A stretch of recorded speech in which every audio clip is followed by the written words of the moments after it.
Hey, it's Katie Grimes, and I wanted to come to you and talk about how do you not be needy and desperate in a relationship? This is a good one. I have a lot of practice with this, you guys.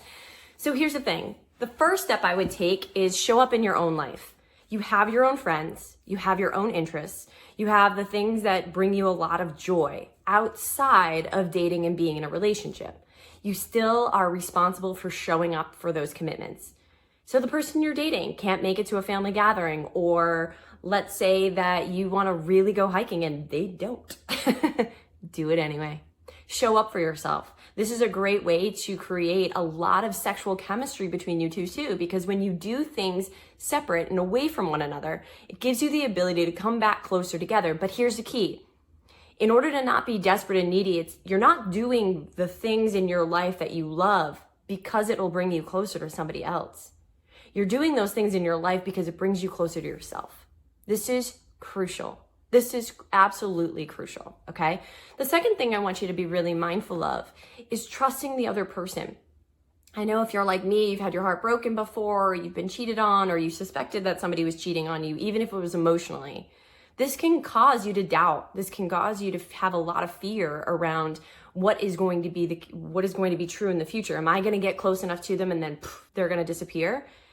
Listen, we know one thing is true. We're all gonna live and we're all going to die, okay?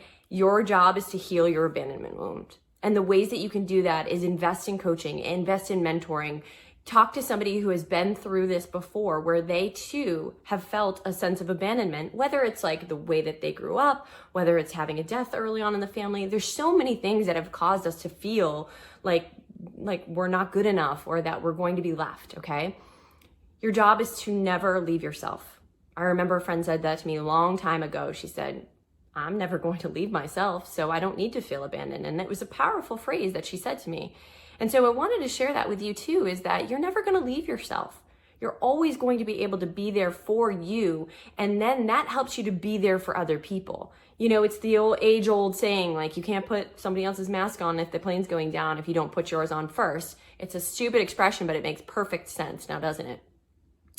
So trusting that they've got your back, trusting that if you have a suspicion that things aren't the way that they should be, then here's the third way to overcome your desperation, depression, neediness, etc. is communication. Speak up. Use your voice. Not via text message. Use your freaking voice. Pick up the phone, call them, schedule time to get together, and state exactly what you need. And here's the key that I learned. Keep the focus on yourself.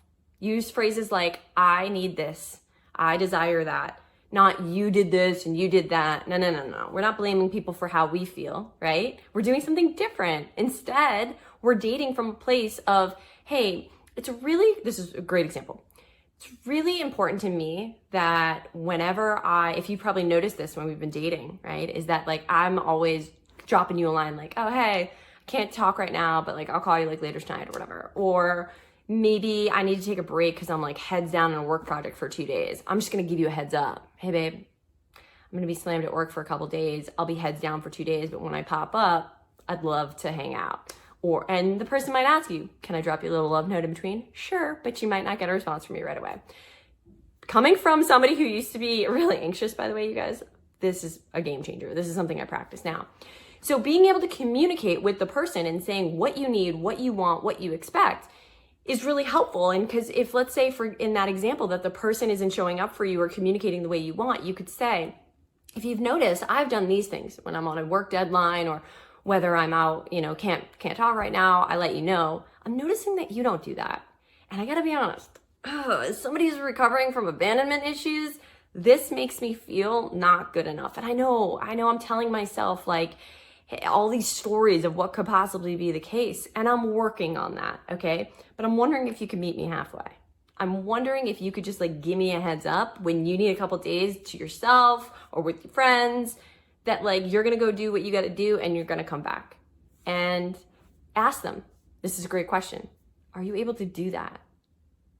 And if they can't meet you where you're at, right then, you're gonna know what their response is. And if they're like, yeah, sure, but then they still don't do it, you have an option at that point. you have an option to say to them, hey, we already discussed this. Like, you know, is this something that you're able to do? You said yes, but then I haven't seen you do it.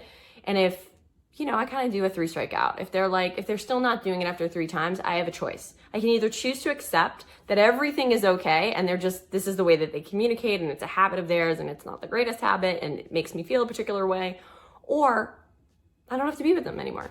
It's totally your choice, right? It's totally your choice. So I hope this is really helpful. Leave comments below, drop me a line, let me know what's speaking to you, and in health and happiness, y'all.